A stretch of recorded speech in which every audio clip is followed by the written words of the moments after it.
So this is just a quick video to talk about the rear brake on the F800GS.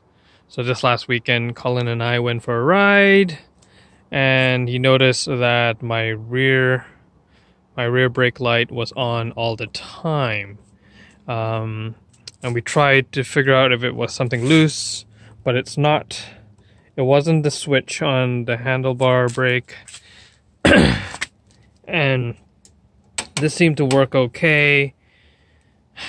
I was just wondering what was going on. I do know that I had previously used a couple of vice grips to try and bend a kink that I had put into this brake lever here.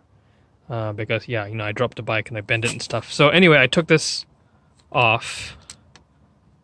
So these two bolts here hold this plastic protective thing in place. It also holds this the brake cylinder here as well onto the frame. But if you take a closer look,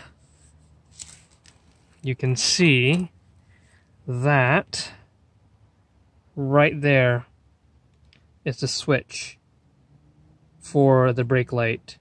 And when I was trying to straighten out this bent brake lever, I must have just pushed that switch. So basically you can see that it has, the little contact has been pushed to the side, and that's all it is. So a very simple fix. I'm just gonna have to straighten that little piece of metal out, but I just thought I'd make this quick video to say that that is really a rather silly application of a brake switch. I don't think it's very effective. Not very German.